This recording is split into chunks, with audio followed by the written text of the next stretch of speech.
प्रिय भक्तों, जय श्री कृष्ण, राधे राधे। कार्तिक मास चल रहा है और कार्तिक मास के तीसरे दिन का अध्याय कार्तिक पुराण का और तीसरे दिन की कथा के साथ में मैं प्रस्तुत हूँ आप लोगों के सामने। तो चलिए कार्तिक मास की तीसरे दिन का अध्याय कार्तिक पुराण का और तीसरे दिन की कथा सुनते हैं। लेकिन शुरुआत करेंगे श्री गणेश से। तो सबसे पहले श्री गणेश की कथा, उसके बाद में कार्तिक मास की तीसरी कथा। पुराने समय की बात है, अगस्त्य मुनि समुद्र तट के किनारे बैठकर कठिन तपस्या कर रहे थे। जहाँ वह बैठे थे उससे कुछ ही दूरी पर एक पक्षी अपने अंडों पर बैठा उन्हें सेह रहा था। तभी अचानक समुद्र में एक तेज बहाव आया और पक्षी के अंडों को अपने साथ बहा ले गया। यह देख पक्षी अत्यंत दुखी हुआ। उसने प्रण किया कि मैं इस समुद्र को खत्म कर दूंगा। वह अपनी चोंच में समुद्र का पानी भरकर फेंकने लगा, लेकिन समुद्र तो विशाल था। काफ़ी समय तक पानी फेंकने पर भी वह जरा सा भी कम नहीं हुआ। यह देख दुखी पक्षी अगस्त्य मुनि के पास गया और अपना दुख सुनाया। पक्षी की बात सुन अगस्त्य मुनि ने गणेश जी का ध्यान किया, उनकी आराधना की और गणेश चतुर्थी का व्रत किया। गणेश जी की कृपा मुनि पर हुई और उन्होंने समुद्र का सारा जल पी लिया, जिससे मुनि ने पक्षी के अंडों को बचा लिया। तो हे भगवान श्री गणेश, जैसे आपने मुनि महाराज पर कृपा की, वैसे कहानी सुनने वालों पर और हुकारा भरने वालों पर सब पर अपनी कृपा दृष्टि बनाए रखना। प्रिय भक्तों, प्रथम कोई भी शुभ कार्य करें तो श्री गणेश का सुमिरन अवश्य करना चाहिए। श्री गणेश हम सबके दुखों को दूर करते हैं, विघ्नहर्ता हैं। तो हमने गणेश जी का सिमरन कर लिया। उसके बाद में हम कार्तिक मास की यह कथा सुनेंगे, जो कि आप सभी को मैं अभी सुनाना चाहूँगी। तो आप ध्यान से प्रेम एवं श्रद्धापूर्वक सुनिएगा। किसी गांव में एक बुढ़िया रहती थी। उसके एक पुत्र भी वधू भी थी। कार्तिक का महीना आता तो बुढ़िया 12 कोस नहाने जाती, लेकिन उसकी बहू वहीं पतीले में पानी डालकर कहती, मन चंगा तो कटौती में गंगा, और गंगा जी उसके लिए वहीं आ जाती। वह उस गंगा में अपना कार्तिक नहान कर लेती। एक बार कार्तिक नहाते हुए सास की नथ पानी में गिर जाती है और गंगा जी में बह जाती है, और वह बहकर बहू के नहाने वाले पतीले में आ जाती है। उसने वह उठाकर रख ली। सास घर वापस आई तो उदास थी। देखकर पूछा, क्या आप उदास क्यों हैं?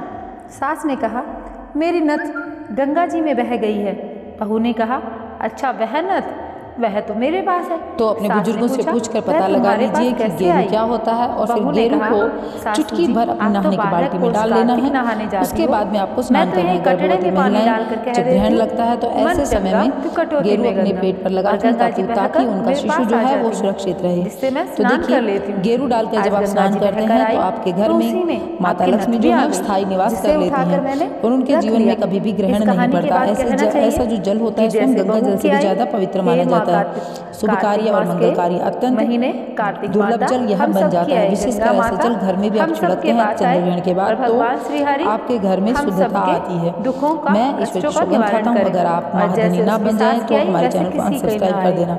दोस्तों, हम यह भी जरूर करते हैं, ग्रहण के बाद में चुटकी भर गेरू डालकर हम पूरे परिवार के साथ स्नान करते हैं। आप भी जरूर करें। अगर लाभ न हो तो हमें बताना। दोस्तों, अगर जानकारी पसंद आई हो तो सच्चे दिल से कमेंट बॉक्स में जय श्री हरि रामचंद्र जरूर लिखना। और ग्रहण आपका बाल विवाह नहीं कर पाएगा, बल्कि आपको धनी बनाकर जाएगा। तो दोस्तों, आज के वीडियो में जो भी जानकारी आपको दी गई है यह पूरी सत्य है। अगर आप इस वीडियो को देख करके यह जानकारी जो आपको बताई गई है अपने जीवन में फॉलो करते हैं तो आपको बहुत ही चमत्कारी प्रभाव देखने को मिलेंगे। तो चलिए मिलेंगे एक नए वीडियो के साथ में। तो अभी कहते हैं जय श्री कृष्ण, राधे राधे। और हाँ, जाते जाते वीडियो को लाइक और चैनल को सब्सक्राइब करना, अपने फ्रेंड्स एंड फैमिली में शेयर अवश्य करना। कोई भी इस जानकारी से वंचित ना रहे। प्रश्न किया है, मैं तुम्हें इसका उत्तर देता हूँ, ध्यानपूर्वक सुनो। इसी प्रकार एक बार महाराज बैन के पुत्र राजा पृथु ने प्रश्न के उत्तर में देवर्षि नारद से प्रश्न किया था, जिसका उत्तर देते हुए नारद जी ने उसे कार्तिक मास की महिमा बताई थी। हे राजन, एक समय शंख नाम का एक राक्षस बहुत बलवान एवं अत्याचारी हो गया था। उसके अत्याचारों से तीनों लोकों में त्राही त्राही मच गई। उस शंखासुर ने स्वर्ग में निवास करने वाले देवताओं पर विजय प्राप्त कर इंद्र आदि देवताओं एवं लोकपालों के अधिकारों को छीन लिया। उससे भयभीत होकर समस्त देवता अपने परिवार के सदस्यों के साथ सुमेरु पर्वत की गुफाओं में बहुत दिनों तक छिपे रहे। तत्पश्चात वे निश्चिंत होकर सुमेरु पर्वत की गुफाओं में रहने लगे। उधर जब शंखासुर को इस बात का पता चला कि देवता आनंदपूर्वक सुमेरु पर्वत की गुफाओं में निवास कर रहे हैं, तो उसने सोचा कि ऐसी कोई दिव्य शक्ति अवश्य है जिसके प्रभाव से अधिकारहीन यह देवता अभी भी बलवान है। सोचते सोचते वह इस निर्णय पर पहुंचा कि वेद मंत्रों के बल के कारण ही देवता बलवान हो रहे हैं। यदि इनसे वेद छीन लिए जाएं तो वे बलहीन हो जाएं। ऐसा विचार कर शंखासुर ब्रह्मा जी के सत्यलोक से शीघ्र ही वेदों को हर लाया। उसके द्वारा ले जाते हुए भय से उसके चंगुल से भाग निकले, जल में समा गए। शंखासुर ने वेद मंत्रों तथा बीज मंत्रों को ढूंढते हुए सागर में प्रवेश किया, परंतु न तो उसको वेद मंत्र मिले ना ही बीज मंत्र। जब शंखासुर सागर से निराश होकर वापस लौट रहा था, उस समय ब्रह्मा जी पूजा की सामग्री लेकर सभी देवताओं के साथ भगवान विष्णु की शरण में पहुँचे। भगवान को गहरी निद्रा से जगाने के लिए गाने बजाने लगे, धूप गंध आदि से बारंबार उनका पूजन करने लगे। धूप दीप नैवेद्य आदि अर्पित किए जाने पर भगवान की निद्रा टूटी और देवताओं सहित ब्रह्मा को अपना पूजन करते हुए देखकर बहुत प्रसन्न हुए तथा कहने लगे, मैं आप लोगों के इस कीर्तन एवं मंगलाचरण से बहुत प्रसन्न हूँ। आप अपना अभिष्ट वरदान मांगिए, मैं अवश्य प्रदान करूँगा।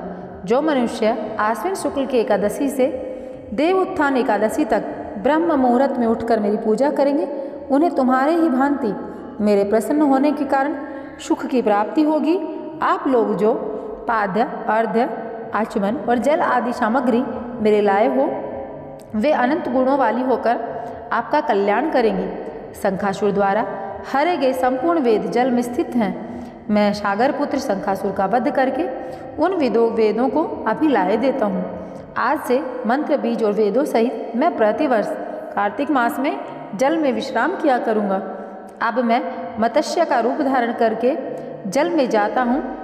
तुम सब देवता भी मुनिश्चरों सहित मेरे साथ जल में आओ। इस कार्तिक मास में जो श्रेष्ठ मनुष्य प्रातःकाल स्नान करते हैं, वे सब यज्ञ के अवभृत स्नान द्वारा भली भांति नहा लेते हैं। हे देवेंद्र, कार्तिक मास में व्रत करने वालों को सब प्रकार से धन पुत्र पुत्री आदि देते रहना और उनकी सभी आपत्तियों से रक्षा करना। हे धनपति कुबेर, मेरी आज्ञा के अनुसार तुम उनके धन धान्य की वृद्धि करना, क्योंकि इस प्रकार का आचरण करने वाला मनुष्य मेरा रूप धारण करके जीवन मुक्त हो जाता है। जो मनुष्य जन्म से लेकर मृत्यु पर्यंत विधि पूर्वक इस उत्तम व्रत को करता है, वह आप लोगों का भी पूजनीय है। कार्तिक शुक्ल की पक्ष की एकादशी तिथि को तुम लोगों ने मुझे जगाया है, इसलिए यह तिथि मेरे लिए अत्यंत प्रीतिदायिनी और माननीय है। हे देवताओं, यह दोनों व्रत नियम पूर्वक करने से मनुष्य मेरा सानिध्य प्राप्त कर लेते हैं। इन व्रतों को करने से जो फल मिलता है वह अन्य किसी व्रत से नहीं मिलता। अतः प्रत्येक मनुष्य को सुखी और निरोगी रहने के लिए कार्तिक महात्म्य और एकादशी की कथा सुनते हुए उपयुक्त नियमों का पालन अवश्य करना चाहिए। तो प्रिय भक्तों, कार्तिक माह के तीसरे अध्याय को मैंने अभी समापन किया है। चौथा अध्याय लेकर कल फिर से प्रस्तुत हो जाऊंगी आप सभी के समक्ष। तो अगर आप लोगों ने अभी तक चैनल को सब्सक्राइब नहीं किया है तो चैनल को सब्सक्राइब कर ले, और हाँ, कमेंट बॉक्स में जय श्री कृष्णा राधे राधे अवश्य लिखें, क्योंकि श्री हरि ही हमारे श्री कृष्ण हैं, श्री राम हैं और आप में हम में सर्वत्र विद्यमान है।